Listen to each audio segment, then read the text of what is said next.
La paradoja de Abilene. Imagina un día sofocante de verano. Estás con tu familia sudando en el porche y alguien suelta la idea. ¿Y si vamos a Abilene a comer algo? Silencio incómodo. Nadie salta de emoción, pero todos asienten con una sonrisa forzada. Horas después están de vuelta agotados, gruñendo y pensando, ¿por qué rayos fuimos allá? Nadie quería ir. Nadie. Y sin embargo todos terminaron subiéndose al coche rumbo a esa ciudad polvorienta.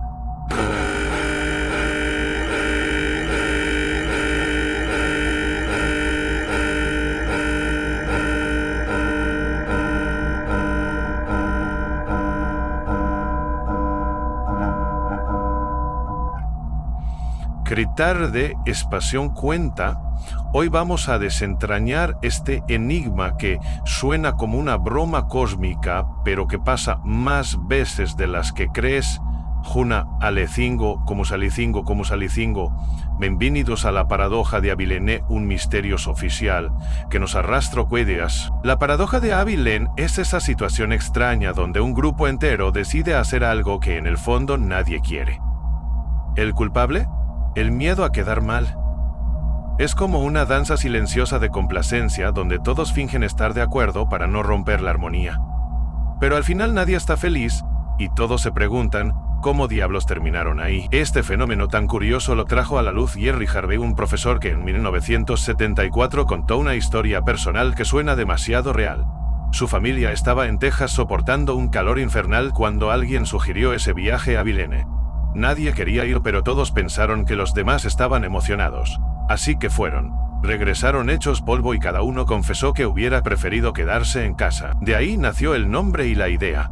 A veces tomamos decisiones en grupo que van contra lo que queremos solo por no pelear. ¿Por qué hacemos esto? Todo se reduce a algo muy humano. Tememos el conflicto y adoramos encajar. Somos criaturas sociales. Queremos que nos quieran y que no nos miren feo. Entonces, en vez de decir, no me gusta esa idea, nos mordemos la lengua y asentimos como si todo estuviera genial. Piénsalo. En una reunión de trabajo el jefe lanza un plan mediocre. Nadie dice nada porque nadie quiere ser el aguafiestas.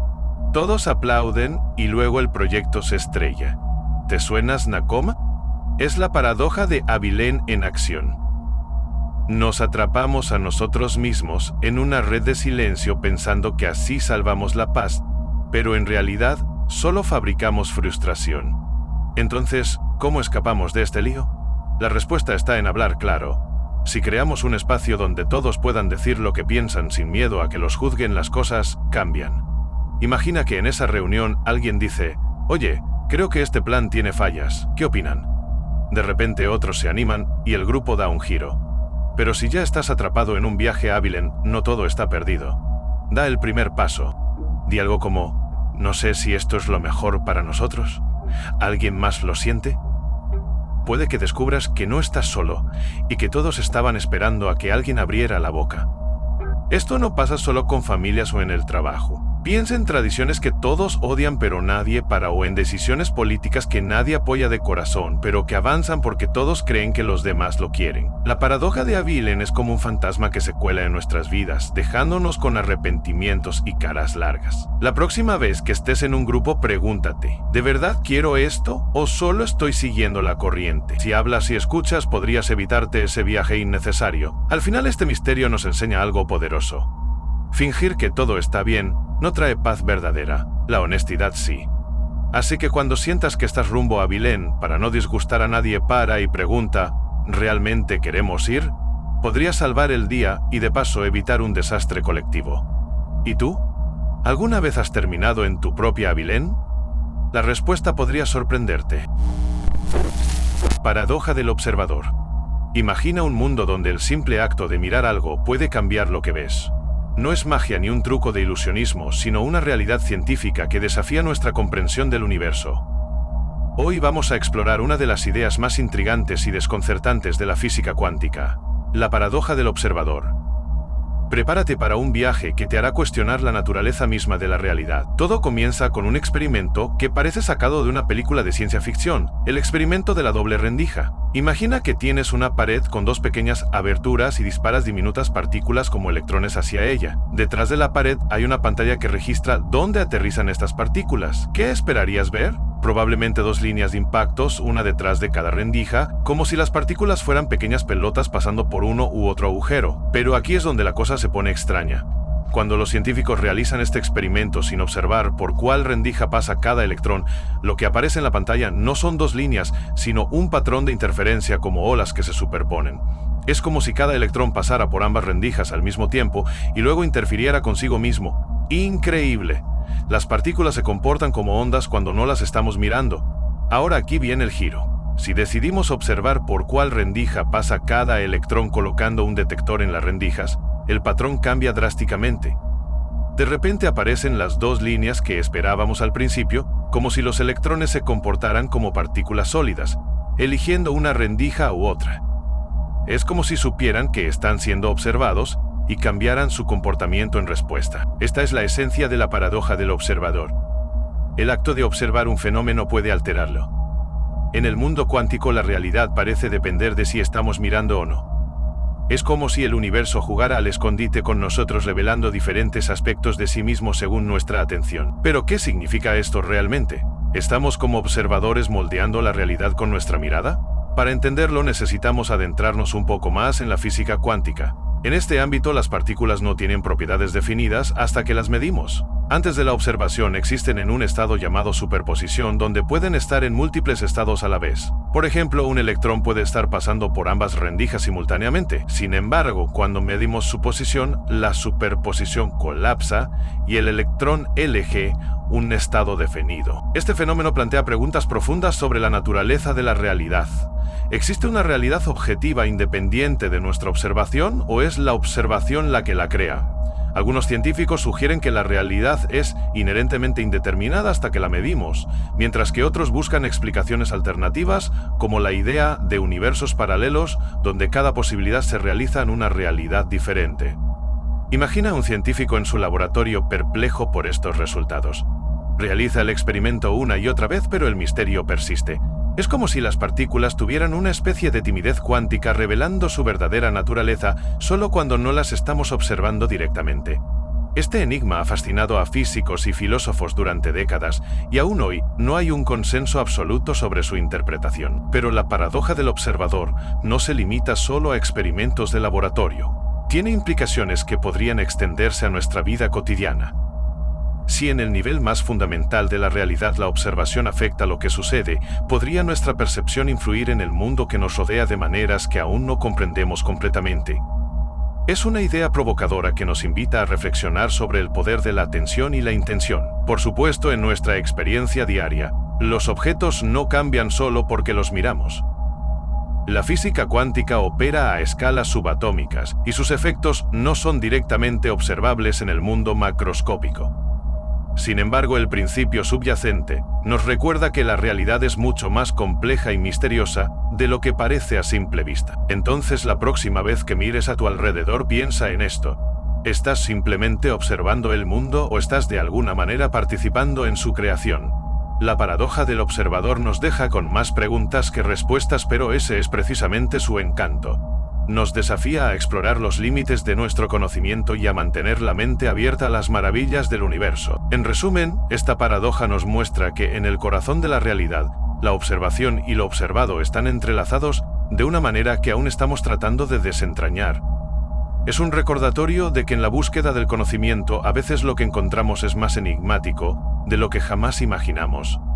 Y tal vez eso sea lo que hace que la ciencia sea tan fascinante. Efecto Mpemba. Imagina una cubeta de agua hirviendo puesta frente a otra cubeta con agua fría. Te sorprendería descubrir que el agua caliente puede convertirse en hielo más rápido que la fría. Esa es la esencia del efecto Mpemba, un misterio que lleva décadas desafiando a científicos y cocineros por igual. El nombre proviene de Erasto Mpemba, un estudiante tanzano que en 1963 notó algo curioso en la clase de física. Mientras preparaba helado, mezcló agua caliente con otros ingredientes y luego colocó la mezcla en el congelador. Al cabo de un rato, el recipiente con la mezcla caliente se congeló antes que uno idéntico con agua fría. Intrigado, Mpemba consultó con su profesor y juntos publicaron el hallazgo en una revista científica. En apariencia desafía la intuición. Pensamos que al enfriar agua caliente debe bajar primero hasta igualarse con la temperatura del agua fría y luego seguir enfriándose hasta congelarse. Sin embargo, en ciertos casos ocurre exactamente lo contrario y acelera el proceso de congelación. Varias explicaciones han surgido para desentrañar este fenómeno. Una de las más citadas habla de la evaporación. El agua caliente tiende a evaporarse con mayor rapidez y pierde parte de su volumen antes de congelarse. Al haber menos agua que enfriar, el proceso puede acelerarse. Otra teoría alude a la convección. Cuando el agua está caliente, se generan corrientes internas que distribuyen el calor con más eficacia. Eso facilita que toda la masa pierda temperatura de forma más uniforme, en lugar de crear zonas aisladas que tardan más en enfriarse. También interviene el efecto de los gases disueltos. El agua del grifo suele contener oxígeno y otros gases. Al calentarla, muchos de esos gases se liberan. Con menos gases disueltos, el agua caliente puede cambiar sus propiedades térmicas y cristalizar antes que el agua fría que mantiene esos gases. Un punto clave es el sobreenfriamiento. El agua puede descender por debajo de su punto de congelación sin convertirse en hielo de inmediato, si no cuenta con núcleos de cristalización adecuados. El agua caliente, al haber expulsado gases y al tener menos impurezas, puede cristalizar con más facilidad cuando alcanza temperaturas bajo cero. Aun integrando estas ideas, no existe un consenso definitivo. El efecto Mpemba parece depender de múltiples variables: la forma y material del recipiente, la agitación previa, la composición del agua y la configuración exacta del congelador influyen en su manifestación. Por eso, reproducirlo de manera consistente es un reto incluso para laboratorios especializados. Este enigma no se limita a una curiosidad de laboratorio, tiene implicaciones en procesos industriales que requieren congelación rápida. Comprender cómo acelerar o controlar la formación de cristales de hielo resulta valioso para la conservación de alimentos, la fabricación de hielo para laboratorios o la climatización de espacios. Además, el efecto Mpemba nos recuerda que los fenómenos cotidianos pueden encerrar complejidades sorprendentes. El agua es una sustancia tan familiar que solemos dar por sentado cómo se comporta. Sin embargo, bajo ciertas condiciones, es capaz de sorprendernos y enseñarnos que los modelos sencillos a veces se quedan cortos. La historia de Mpemba también resulta inspiradora. Un joven estudiante sin formación avanzada en investigación detectó algo fuera de lo común y tuvo el valor de plantearlo ante la comunidad científica. Su curiosidad y perseverancia nos muestran que la ciencia se nutre de la atención al detalle y del atrevimiento a cuestionar lo que damos por sentado. Si alguna vez decides intentar este experimento en casa, debes tener precauciones. Utiliza recipientes idénticos, controla la temperatura inicial y registra bien el tiempo. Con paciencia y cuidado, podrás observar ese extraño giro donde el calor acelera la formación del frío más puro. Al final, el efecto Mpemba no es solo un rincón intrigante de la física. Es un puente entre la experiencia directa y la reflexión teórica. Nos invita a mantener viva la curiosidad ante lo cotidiano y a recordar que incluso algo tan simple como el agua puede retar nuestra comprensión del mundo. Ese choque entre lo conocido y lo inesperado es la chispa que enciende el asombro científico. Paradoja de la amistad. Imagina esto: abres tu red social favorita. Ves las fotos de tus amigos viajando por el mundo, las fiestas a las que fuiste invitado pero no asististe, los logros que publican mientras tú scroll en el sofá. Y de pronto una pregunta golpea tu mente: ¿será que todos tienen una vida más interesante que la mía? Aquí no termina el misterio. Resulta que las matemáticas tienen una respuesta escalofriante. Y no es tu imaginación. Es la paradoja de la amistad, un fenómeno estadístico que revela por qué casi todos creemos que los demás tienen más amigos que nosotros. Prepárate, porque lo que viene cambiará tu forma de ver las relaciones sociales. Esto no es magia, no es psicología, es matemática pura disfrazada de cruel realidad. La paradoja dice así: en promedio, tus amigos tienen más amigos que tú. Suena absurdo, injusto, casi como una conspiración universal. ¿Cómo puede ser posible? La clave está en lo que los matemáticos llaman sesgo de selección. Piensa en la persona más popular que conoces, esa que tiene 1000 seguidores, que siempre está rodeada de gente. Esa persona, por el simple hecho de tener tantas conexiones, aparece en la lista de amigos de muchísima gente. Mientras que alguien con pocos amigos solo aparece en unas pocas listas. Aquí viene el truco. Cuando calculas el promedio de amigos que tienen tus amigos, inevitablemente incluyes a esas superestrellas sociales. Ellos arrastran el promedio hacia arriba. Pero cuando calculas tu promedio personal, tú solo eres un punto en la red. No tienes ese efecto multiplicador. Pongámoslo con números simples. Imagina un grupo de 4 personas, 3 tienen 2 amigos cada uno. Uno es un influencer social con 3 amigos. El promedio general de amigos en el grupo es 2.25. Pero ahora mira desde la perspectiva individual. Cada uno de los 3 menos populares tiene amigos que en promedio tienen 2.33 amigos. El influencer, aunque tiene más conexiones, sus amigos tienen solo 2 amigos en promedio. El resultado: 3 de 4 personas ven que sus amigos son más populares que ellos. Este efecto se amplifica en redes gigantes como Instagram o Facebook. Las cuentas con millones de seguidores inflan los promedios de todos. Cuando ves a alguien con 10.000 seguidores, automáticamente distorsiona tu percepción de lo normal. Pero aquí hay un giro oscuro. Esto no significa que seas impopular, ni que tu vida sea aburrida. Es pura matemática jugando con tu mente. Los epidemiólogos usan este principio para predecir contagios. Los mercadólogos para entender cómo se viralizan las tendencias. Hasta las apps de citas lo explotan sin que lo sepamos. Porque en cualquier red donde existan nodos ultraconectados, la paradoja acecha en las sombras. Pero espera. ¿Qué pasa si tú eres justo esa persona popular? Incluso entonces, la paradoja puede perseguirte. Porque aunque tengas cientos de amigos, muchos de ellos serán personas menos conectadas que tú. Y al mismo tiempo, habrá otros superconectados que elevarán el promedio de nuevo. Es como una carrera sin fin donde siempre hay alguien más arriba en la escalera social. Aquí está lo más inquietante. Esta paradoja no solo aplica a amistades. Afecta cómo percibimos salarios, éxito profesional, en relaciones románticas. Vivimos comparando nuestro detrás de cámaras con el highlight reel de los demás. Las matemáticas nos muestran que esa sensación de estar siempre atrás podría ser un espejismo estadístico, pero no todo es desesperanzador. Entender este mecanismo nos da poder. La próxima vez que sientas que todos tienen más amigos o mejores oportunidades, recuerda, es probable que solo estés viendo el efecto distorsionado de los outliers. Esas excepciones que capturan nuestra atención y nublan nuestra percepción de la realidad. El verdadero misterio aquí no son los números. Es por qué nuestro cerebro evolucionó para caer tan fácilmente en esta trampa perceptual. Quizás porque en la antigüedad, detectar conexiones sociales fuertes era cuestión de supervivencia. O tal vez porque las redes modernas han creado un zoo de seres hiperconectados que nunca existieron en la naturaleza humana. Así que la próxima vez que abras tu teléfono y sientas ese pellizco de envidia o inadecuación, respira profundo. Piensa en la paradoja de la amistad. Recuerda que las cifras frías no definen tu valor, y que en este gran teatro social, todos somos al mismo tiempo espectadores y actrices de una obra que las matemáticas escribieron hace siglos. La paradoja de Peto.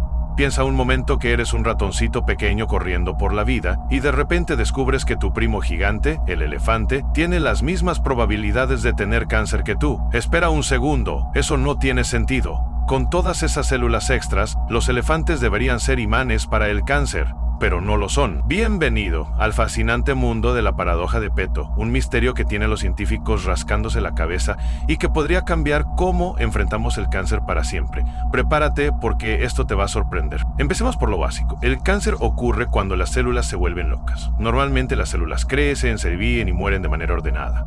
Pero si el ADN de una célula se daña, ya sea por el sol, el humo o pura mala suerte, puede empezar a dividirse sin control y formar tumores. Aquí viene lo interesante. Cada vez que una célula se divide, hay una pequeña posibilidad de que algo salga mal y se vuelva canceroso. Entonces, en teoría, mientras más células tengas, mayor debería ser tu riesgo de cáncer. ¿Cierto? Eso pensarías. Pero la naturaleza tiene una manera de sorprendernos y esta es una de las grandes. En los años 70, un epidemiólogo brillante llamado Richard Peto notó algo extraño. Observó que animales enormes como elefantes y ballenas que tienen trillones de células más que los humanos no tienen cáncer con más frecuencia que nosotros. De hecho, algunos estudios dicen que lo tienen menos. ¿Qué está pasando aquí? Si el cáncer se trata de células fallando, ¿por qué estos gigantes no están llenos de tumores? Este rompecabezas se conoce como la paradoja de Peto y desde entonces ha dejado a los biólogos boquiabiertos. Entonces, ¿qué está ocurriendo? Vamos a sumergirnos en la ciencia, pero tranquilo, lo haré fácil de entender. Imagina que tu cuerpo es una ciudad y cada célula es un habitante. En un pueblo pequeño, si alguien se vuelve loco, es un problema grande, pero en una ciudad enorme esperarías que el caos fuera más común. Sin embargo, en el reino animal, las ciudades gigantes como las ballenas azules, los animales más grandes que han existido no son focos de cáncer. ¿Por qué? Una teoría es que los animales grandes tienen mejores sistemas de defensa. Piénsalo como tener más guardias en una ciudad grande. Por ejemplo, los elefantes tienen algo especial, múltiples copias de un gen llamado P53. Este gen es como un superhéroe contra el cáncer. Detecta daños en el ADN y lo repara o le dice a la célula que se autodestruye antes de causar problemas. Los humanos tenemos una sola copia de P53, pero los elefantes tienen 20. ¿Eso es todo un equipo de héroes luchando contra el cáncer en sus cuerpos? Así se mantienen sanos, pero hay más. La evolución también podría estar detrás de esto. Los animales grandes viven más, los elefantes hasta 70 años y las ballenas aún más. Para sobrevivir tanto tiempo y reproducirse, necesitan evitar el cáncer. Entonces, a lo largo de millones de años, la naturaleza los ha equipado con defensas increíbles. Es como si hubieran estado en una carrera contra el cáncer y hubieran ganado al desarrollar mejores formas de controlar sus células. Otra idea es que los animales grandes podrían tener metabolismos más lentos o comportamientos celulares que reduzcan el riesgo. Tal vez sus células se dividen menos, dando menos oportunidades para errores. O quizás sus sistemas inmunes son expertos en detectar y eliminar células rebeldes. Los científicos aún están investigando, pero está claro que el tamaño no lo es todo. Ahora viene lo emocionante. Si lográramos descifrar la paradoja de Peto, podríamos encontrar nuevas formas de combatir el cáncer en humanos. Imagina tomar prestados esos superpoderes de los elefantes, esas copias extra de P53, y usarlos en nosotros. ¿Podríamos hacernos más resistentes al cáncer? No es una locura. Los investigadores ya están trabajando en esto. Al estudiar cómo los animales grandes evitan el cáncer, podríamos descubrir tratamientos o formas de prevenirlo que salven millones de vidas. Por ejemplo, los científicos han visto que las proteínas P53 de los elefantes son expertas en eliminar células con ADN dañado. En experimentos de laboratorio, al poner P53 de elefante en células humanas, estas se volvieron más fuertes contra cambios cancerosos. Es solo el comienzo, pero podría ser revolucionario.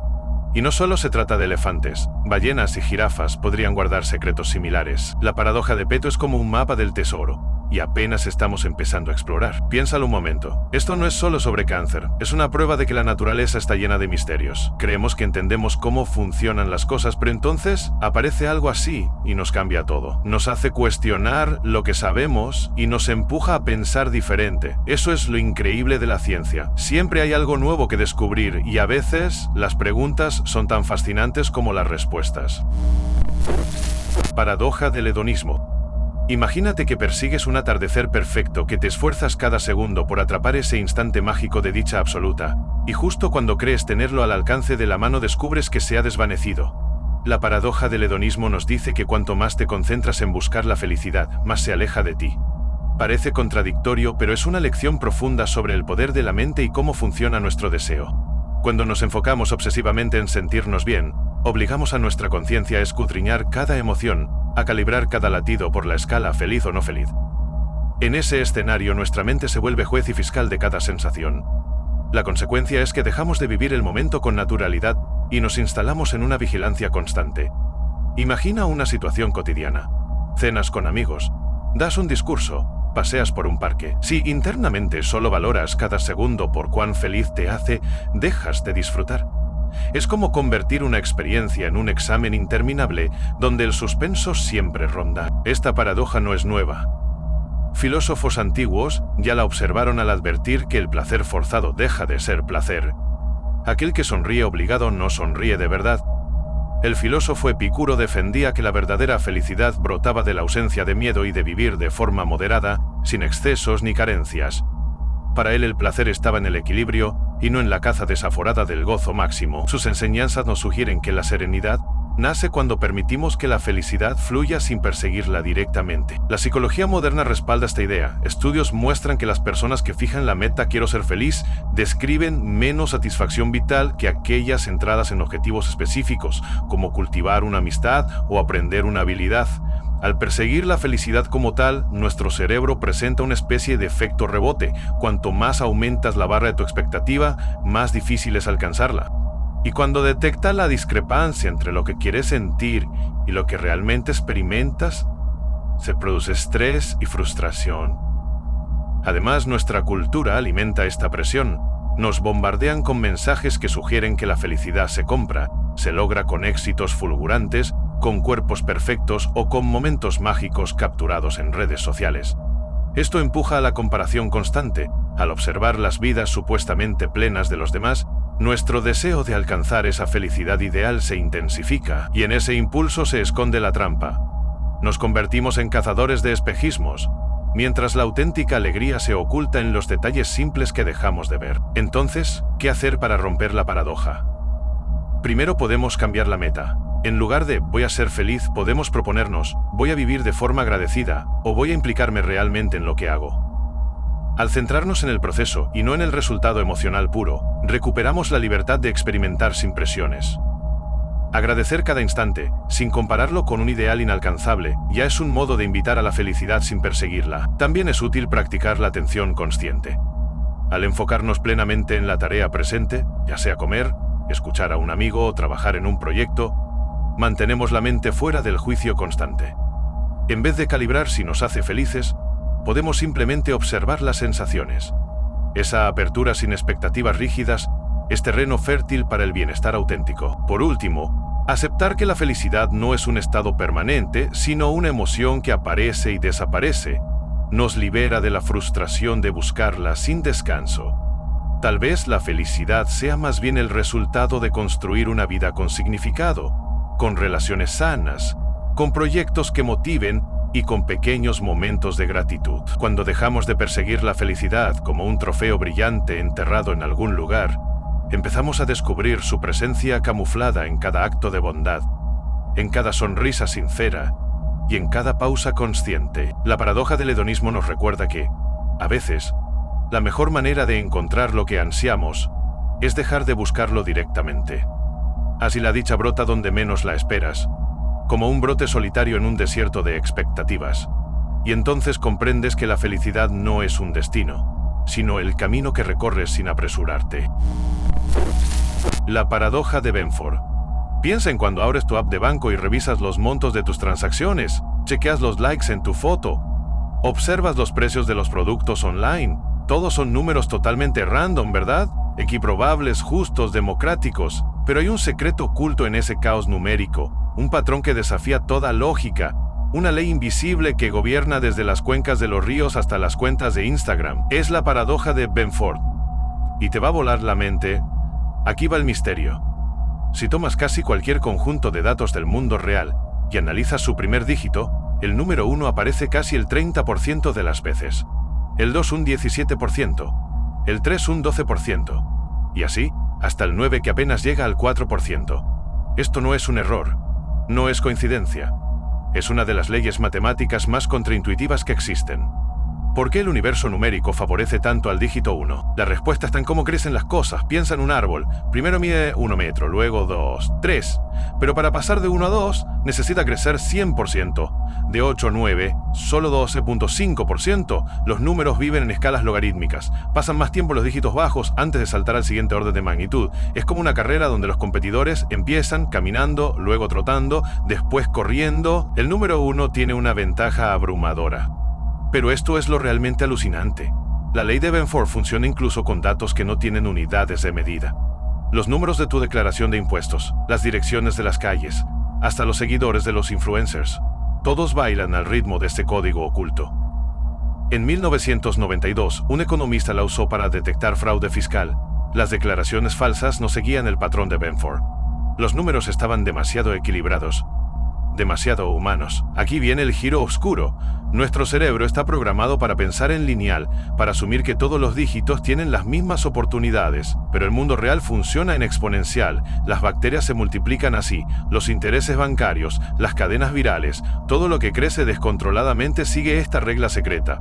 Por eso el 1 domina, porque es el punto de partida de toda explosión numérica. Pero espera, ¿qué pasa con los números que tienen límites? Si midieras las estaturas de personas adultas, entre 1.5 y 2 metros, ahí Benford falla, porque no abarcan órdenes de magnitud. El truco está en los datos que van desde lo microscópico hasta lo astronómico, los precios de las acciones desde $1 hasta miles, las poblaciones de aldeas y megalópolis. Ahí es donde la ley muestra sus garras. Los físicos la han visto en las constantes universales, los contadores en los balances financieros. Hasta los detectives digitales la usan para cazar cuentas falsas en redes sociales. Es como si los números llevaran un tatuaje invisible que delata su autenticidad. Un sello matemático que ningún humano podría imitar perfectamente. Y aquí está lo más perturbador. Esta ley se descubrió en 1881, pero pasó desapercibida durante décadas. El astrónomo Simon Newcomb notó que las primeras páginas de las tablas logarítmicas en las bibliotecas, las que empezaban con 1, estaban más gastadas que las demás. ¿Casualidad? No. Era Benford acechando en las sombras antes incluso de tener nombre. Ahora piensa en esto. ¿Cuántas decisiones humanas se basan en la suposición de distribución equitativa? Desde diseños de sistemas electorales hasta algoritmos de cifrado. Todo nuestro mundo digital está construido sobre probabilidades intuitivas que colapsan ante la realidad de Benford. Es como si las matemáticas nos recordaran constantemente que no entendemos tan bien las reglas del juego como creemos. Pero no todo es teoría. En 2009 analizaron los datos reportados por países en el protocolo de Kioto. Algunas naciones habían suavizado sus cifras de emisiones. Adivina cómo las atraparon. Los números no seguían la distribución de Benford. Era como encontrar huellas digitales en un crimen perfecto. Así que la próxima vez que veas una estadística, una factura, incluso los likes en un post, mira ese primer dígito. Detrás de él hay una batalla cósmica entre el orden y el caos. Paradoja de Olbers. ¿Alguna vez te has preguntado por qué el cielo nocturno es oscuro? Si el universo es infinito y está repleto de estrellas, ¿no debería brillar como si fuera de día todo el tiempo? Este misterio lleva siglos intrigando a las mentes más brillantes y se conoce como la paradoja de Olbers. Es una de esas preguntas que parecen simples pero que esconden un enigma cósmico fascinante. Vamos a sumergirnos en este rompecabezas y a descubrir por qué la noche no es un espectáculo cegador de luz estelar. Imagina que estás parado en un bosque infinito. No importa hacia dónde mires, siempre habrá un árbol frente a ti. Ahora traslada esa idea al universo. Si es infinito y está lleno de estrellas distribuidas por igual, cada dirección en la que mires debería terminar en una estrella. El cielo entero tendría que ser tan brillante como la superficie del Sol. Pero cuando levantas la vista en una noche clara, ves oscuridad con algunos puntos de luz. ¿Qué está fallando en esta lógica? ¿Por qué no estamos bañados en un resplandor eterno? La paradoja lleva el nombre de Heinrich Olbers, un astrónomo alemán del siglo XIX, aunque ya había desconcertado a pensadores como Kepler y Halley mucho antes. La idea básica es esta. En un universo infinito, eterno y sin cambios, con infinitas estrellas, el cielo nocturno debería ser puro brillo. Sin embargo, la realidad nos muestra lo contrario. Algo no encaja y eso nos obliga a cuestionar nuestras suposiciones sobre el cosmos. Primera pista. El tiempo tiene un límite. Según la ciencia actual, el universo no ha existido siempre.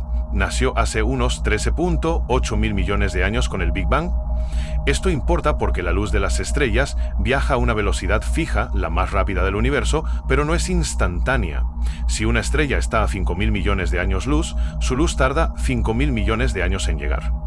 Si el universo tiene una edad finita, solo podemos ver las estrellas cuya luz ha tenido tiempo de alcanzarnos. Más allá de cierta distancia, la luz de estrellas lejanas aún está viajando hacia nosotros. Por eso, muchas líneas de visión terminan en la oscuridad del espacio profundo, no en una estrella. Segunda pista, el universo se expande, las galaxias no están quietas, se alejan unas de otras como si el espacio mismo se estirara. Este movimiento afecta a la luz. Cuando una galaxia se aleja, su luz se estira y se desplaza hacia el rojo, un efecto llamado corrimiento al rojo. Para galaxias muy lejanas, este cambio es tan extremo que la luz visible pasa a ser infrarroja o incluso microondas, invisible para nuestros ojos. Aunque haya estrellas en esas direcciones, su luz no ilumina el cielo nocturno, porque se ha transformado en algo que no podemos ver. La expansión del universo literalmente oscurece el firmamento. Tercera pista: las estrellas no son eternas. No todas las estrellas que han existido siguen brillando. Nacen, viven por millones o miles de millones de años y mueren. En un universo con una edad finita y en expansión, solo vemos las estrellas que están lo bastante cerca y aún activas. Las más lejanas o extintas no contribuyen al brillo que percibimos. Pero imagina por un momento un universo estático e infinito como se pensaba antes. ¿Nos resolvería eso el problema?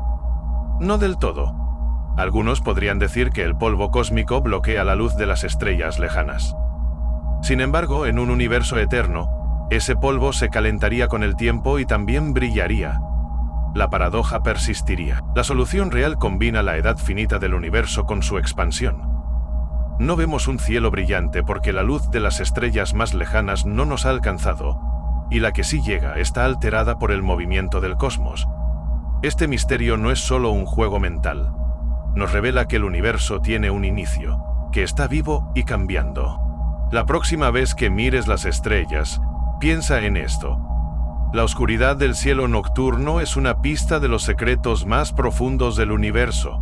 Una historia escrita en la ausencia de luz. La paradoja de Simpson. Imagina que observas dos hospitales distintos y descubres que uno atiende con mayor éxito a hombres y el otro a mujeres. Todo parece claro hasta que juntas los datos de ambos y descubres que el hospital que tenía mejores resultados para cada género por separado, ahora aparece con peor eficacia en el cómputo global. Ese giro inesperado es la esencia de la paradoja de Simpson. En esencia se trata de una inversión sorprendente de tendencias cuando combinamos grupos de datos. Por ejemplo, supongamos que en el hospital la tasa de éxito para hombres es del 90% y para mujeres un 80%. En el hospital B, el éxito es de 70 para hombres y 60 para mujeres. Cada centro por separado aparece mejor en A que en B, pero si A atendió a un porcentaje muy bajo de mujeres mientras B atendió a muchas, al unir todo resulta que el global del hospital A es inferior al de B. Esa aparente contradicción surge porque la proporción de casos en cada subgrupo puede inclinar la balanza. La paradoja de Simpson nos muestra que las conclusiones pueden cambiar según el nivel de agregación de los datos. La clave está en el peso que tienen los subgrupos dentro del total. Cuando un grupo pequeño obtiene un resultado muy alto y otro mucho más numeroso muestra un resultado moderado, el global puede quedar dominado por el tamaño de ese grupo mayoritario.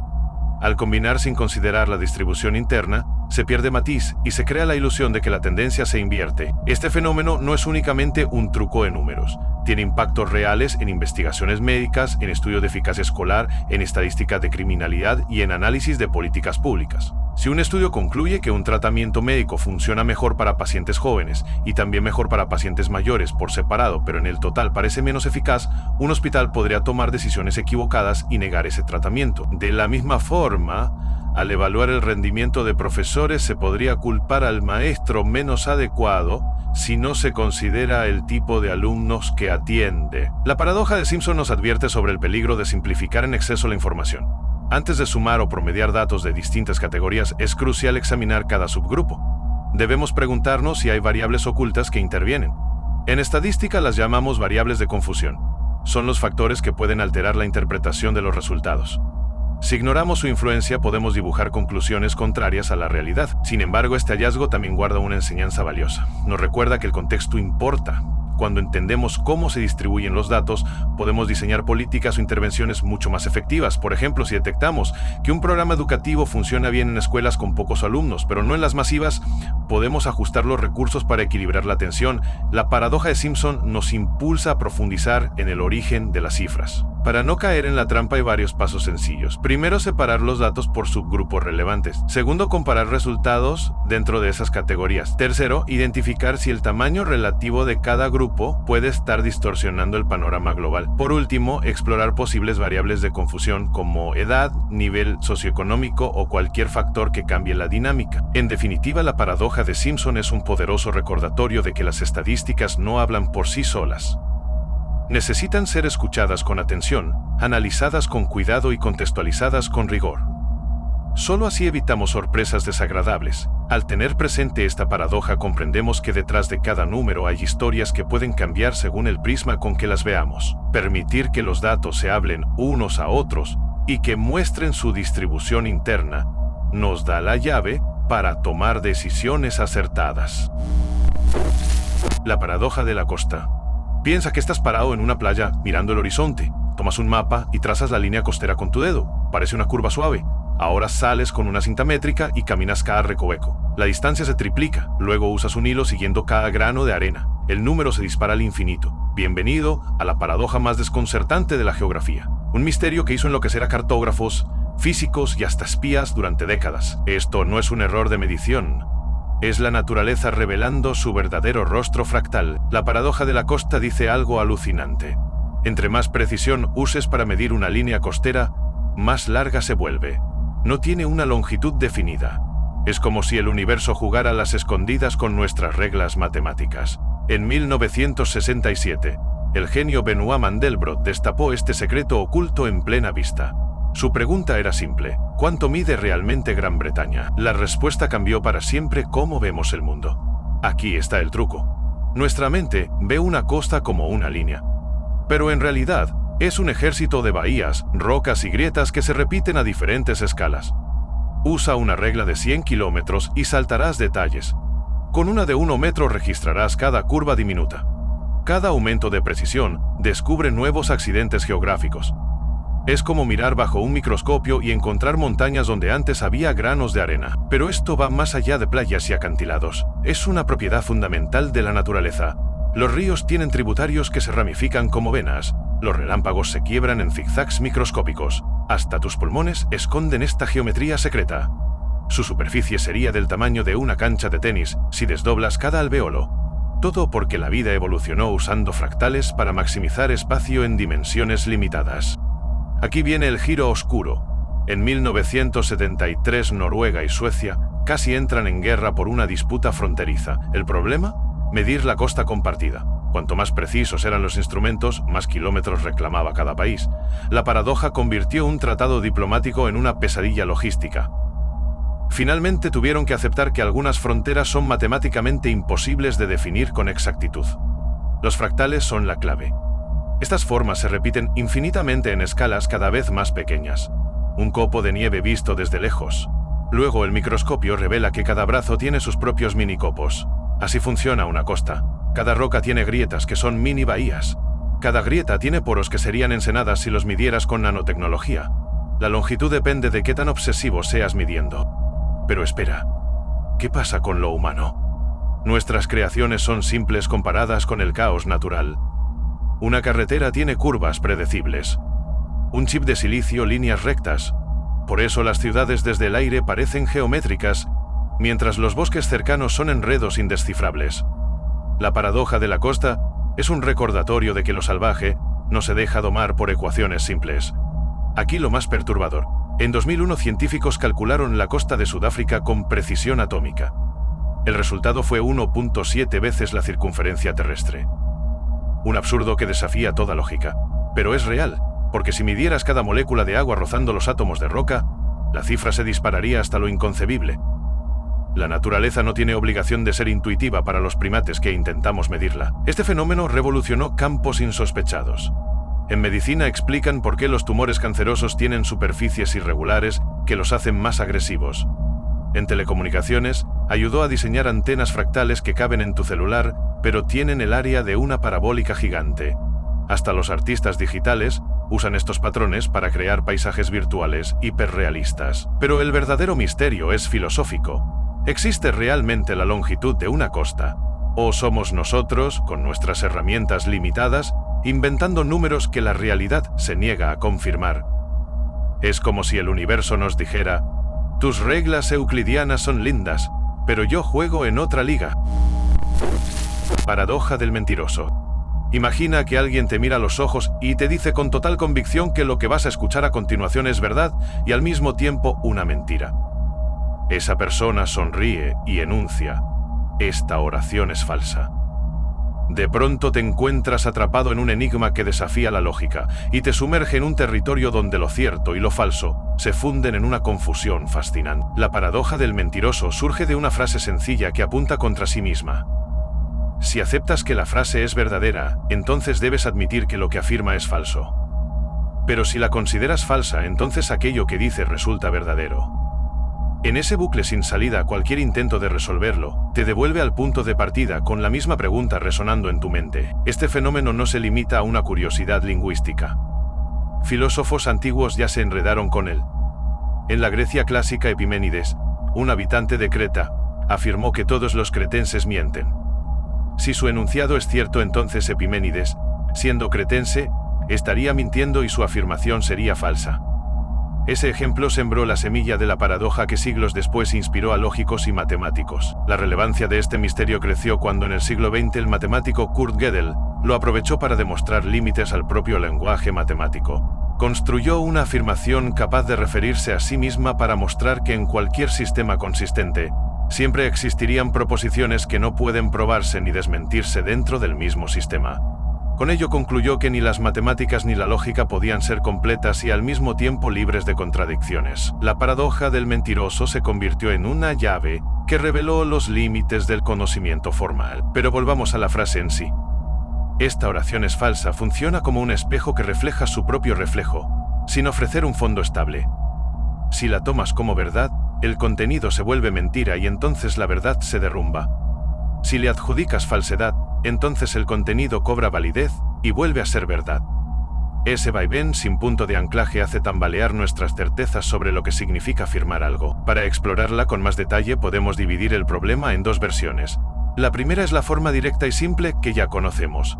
La segunda, un poco más astuta, surge cuando inventamos un personaje que habla de su propio lenguaje. Imagina un personaje que dice: "En este momento estoy mintiendo". La referencia al momento presente crea una conexión dinámica que eleva aún más el desconcierto. Cualquier respuesta que des a esa frase te obliga a revisar si el personaje está diciendo la verdad o no, y en cada caso el resultado revierte tu elección. La paradoja del mentiroso nos revela algo esencial sobre el poder y los límites del lenguaje.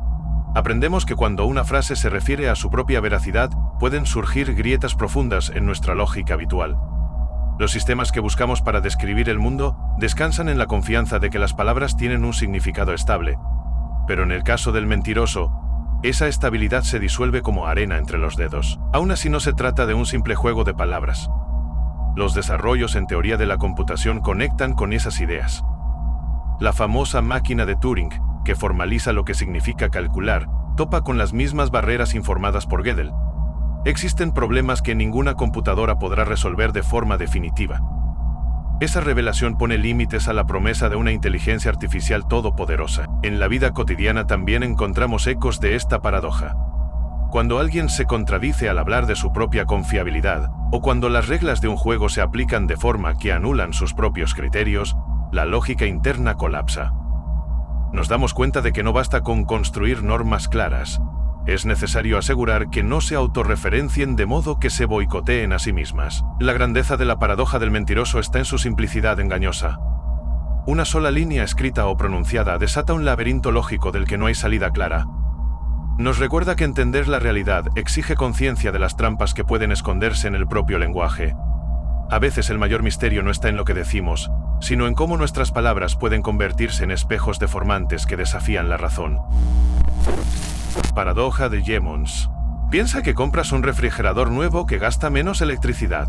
Te felicitas por reducir tu huella ecológica, pero ahora dejas la puerta abierta más tiempo. Llenas el congelador de hielo para fiestas. Incluso compras una segunda nevera para la cerveza. Al final del mes, tu consumo de energía subió en lugar de bajar. Bienvenido a la paradoja de Jevons. Un fenómeno económico que convierte las buenas intenciones en resultados catastróficos. En 1865 un hombre llamado William Stanley Jevons observó algo extraño. Las máquinas de vapor británicas se volvieron más eficientes, pero Inglaterra empezó a quemar más carbón que nunca. La lógica decía que deberían ahorrar. La realidad fue lo opuesto. Jevons descubrió un principio inquietante. Hacer un recurso más eficiente no reduce su uso, lo multiplica. La razón es simple, pero poderosa. Imagina que la gasolina cuesta la mitad. ¿Qué harías? ¿Manejarías más? ¿Comprarías un auto más grande? hasta viajar cada fin de semana. Lo mismo pasa a escala global. Cuando algo se vuelve barato o eficiente, lo usamos en más lugares, de más formas y con menos cuidado. Es como si la eficiencia abriera compuertas ocultas del consumo. Piensa en las bombillas LED. Gastan 90% menos energía que las antiguas. ¿El resultado? Hoy iluminamos estadios vacíos, carteles publicitarios gigantes, hasta el fondo de piscinas. Usamos más luz que en toda la historia humana. La eficiencia no nos hizo ahorrar, nos hizo adictos a la luminosidad artificial. Este patrón se repite en todas partes. La revolución digital prometía un mundo sin papel. Hoy talamos más bosques que en los años 80. Los emails ahorran sellos postales, pero cada mensaje electrónico consume energía en servidores que nunca duermen. Incluso en tu cocina, hornos eficientes nos hacen hornear 4 veces por semana en lugar de una. El núcleo de la paradoja es un reflejo de la naturaleza humana. Cuando algo cuesta menos tiempo, dinero o esfuerzo, nuestro cerebro inventa nuevas formas de gastarlo. Los paneles solares baratos no reemplazan el carbón, permiten minar criptomonedas día y noche. Los vuelos económicos no sustituyen viajes necesarios, crean turismo masivo que daña ecosistemas. En 2010 un estudio reveló algo alarmante. Los barcos modernos son 40% más eficientes que en 1980, pero el transporte marítimo contamina más que nunca. ¿La razón? El ahorro hizo tan barato enviar mercancías que ahora movemos aguacates de Perú a Noruega y camisetas de Vietnam a Brasil. La eficiencia no limpió los mares, llenó los océanos de superpetroleros. Aquí está el giro clave. La paradoja de Jevons no es teoría, está en tu bolsillo. Tu smartphone es 1000 veces más eficiente que las computadoras de los 90, pero en lugar de ahorrar energía, lo usamos para transmitir videos de gatos en 4K las 24 horas. Cada avance tecnológico nos da una excusa para crear nuevos consumos. Los ambientalistas ven aquí una trampa mortal. Los economistas, una oportunidad. Porque esta paradoja expone un secreto incómodo. Innovar en eficiencia sin controlar el consumo es como darle una manguera más grande a un incendio forestal. Pero no todo está perdido. En los años 80 Japón combinó eficiencia energética con impuestos altos a la gasolina. El consumo cayó drásticamente. La solución no está en dejar de innovar, sino en usar regulaciones inteligentes que eviten el derroche. Es como domar un tigre, peligroso, pero no imposible. Este fenómeno explica por qué las energías renovables no reducen las emisiones globales. Por qué reciclar plástico no detiene la contaminación. Incluso por qué las dietas bajas en calorías pueden engordar a una población si la gente usa el ahorro calórico como excusa para comer más galletas. La paradoja de Jevons es un espejo de nuestras contradicciones. Cada vez que resolvemos un problema, creamos dos nuevos sin querer. Los humanos somos expertos en convertir soluciones en excusas para excesos mayores. Pero entender este mecanismo nos da poder.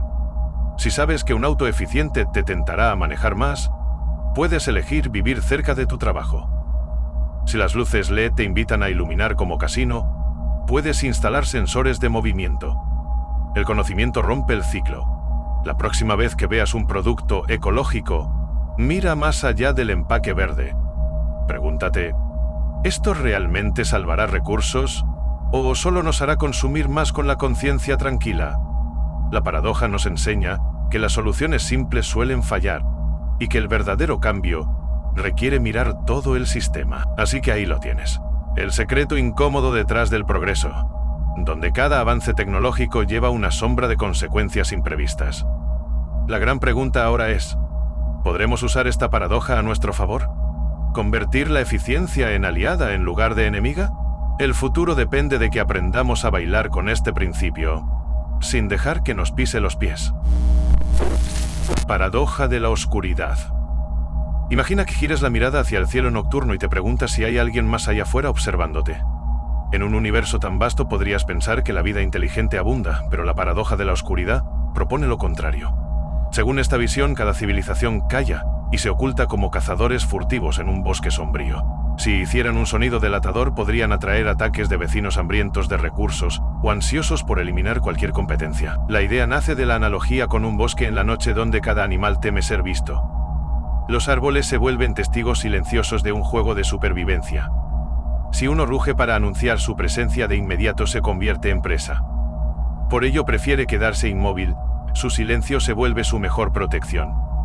Así, un universo lleno de civilizaciones podría parecer desolado simplemente porque todos guardan silencio. Cuando empezamos a buscar señales de radio en el espacio, creemos que cualquier transmisor destacará con claridad. Sin embargo, esta paradoja sugiere que la ausencia de respuestas no significa ausencia de vida. Significa que quienes hablan corren el riesgo de ser descubiertos por potencias más agresivas. Imaginar un escenario así obliga a replantear nuestra estrategia de exploración. Tal vez nuestros pulsos de alta potencia son como linternas encendidas en medio de un bosque oscuro. Los escritores de ciencia ficción han explorado esa idea en novelas donde el universo entero se mantiene en un pacto de silencio. Cualquier señal podría ser la última que una civilización emita antes de desaparecer. Esa atmósfera crea una tensión incómoda. Nos recuerda que no todas las amenazas vienen en forma de meteoritos o agujeros negros. A veces el peligro parte de quienes podrían ser nuestros iguales, o incluso seres con tecnología tan avanzada que nos considerarían simples obstáculos. La paradoja de la oscuridad también revela algo sobre nuestra propia conducta. Cuando un grupo humano teme ser invadido o dominar demasiado a otros, muchas veces opta por la discreción. En política, en comercio y hasta en nuestras redes sociales preferimos ocultar debilidades y mostrar solo nuestras fortalezas. Esa dinámica refleja el miedo al ataque y la necesidad de protegerse. El cosmos se convierte así en un espejo de nuestras inseguridades colectivas. Aceptar esta paradoja implica adoptar una postura cautelosa. Quizá debamos replantear el envío de mensajes al espacio profundo. Las señales que hoy enviamos con buena fe podrían interpretarse como un desafío por una civilización hostil. En lugar de anunciar nuestra ubicación y capacidades, sería más prudente escuchar más y hablar menos, observar patrones de silencio y reojo en cada rincón galáctico antes de arriesgar nuestro futuro. Sin embargo, el peligro de ese silencio absoluto es que podemos pasar de cazadores a ciegos.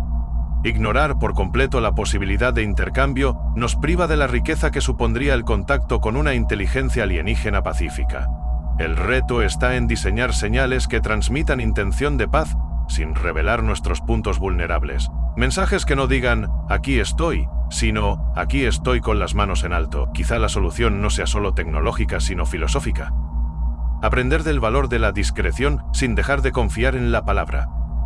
Encontrar un punto de equilibrio donde una civilización se muestre accesible para el diálogo y al mismo tiempo se proteja de quienes pudieran aprovecharse. Para lograrlo necesitamos entender bien a quién podría llegar nuestro mensaje y qué intenciones le guiarían. Al final, la paradoja de la oscuridad no solo habla de civilizaciones extraterrestres, sino de nuestra propia historia. Muchas culturas han permanecido ocultas largas épocas para proteger sus secretos. Cuando salieron a la luz, en ocasiones encontraron aliados y en otras tiempos enemigos. Ese pasado sugiere que no hay certeza de lo que hallaremos si dejamos de guardar silencio. El misterio está servido. Tal vez el universo sea un vasto teatro de sombras donde cada actor espera silencioso la señal correcta. Solo cuando aprendamos a distinguir honestidad de trampa y valentía de imprudencia, podremos atrevernos a encender una luz sin temer que se convierta en nuestro último resplandor. Así, la paradoja de la oscuridad nos enfrenta al gran dilema cósmico: callar para sobrevivir o hablar para existir. Parálisis por análisis. Imagínate frente al televisor, en Netflix, buscando una película. Desplazas cientos de opciones, lees reseñas, comparas puntuaciones, chequeas el elenco, 2 horas después apagas la tele y te vas a dormir. Bienvenido a la paradoja más cruel de la era digital. Un fenómeno donde tener más opciones no te hace libre, te hace prisionero. Esto no es pereza, es la paradoja de la parálisis por análisis, y todos caemos en su trampa. En los años 90, un experimento reveló algo inquietante. En un supermercado ofrecieron 24 tipos de mermelada para probar. El 60% de clientes se detenía, pero pocos compraban. Luego redujeron a 6 variedades. Las ventas se multiplicaron por 10. Menos opciones, más acción. Más información, menos decisiones.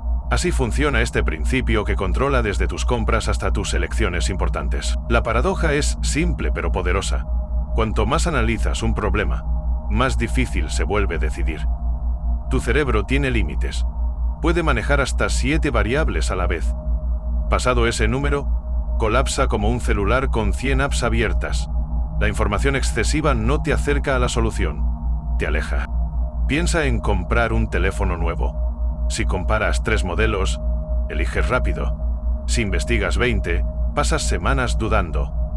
Las especificaciones técnicas se convierten en ruido. Las opiniones contradictorias te confunden. Al final, terminas con el primer modelo que ves o no compras nada. Este patrón se repite en todas partes. Inversionistas con datos complejos pierden dinero. Doctores con escáneres 4K pasan por alto diagnósticos obvios. Adolescentes eligen carreras universitarias por descarte, no por pasión. Vivimos en la era de la información, pero nos ahogamos en ella. El ejército estadounidense descubrió esto de forma dura.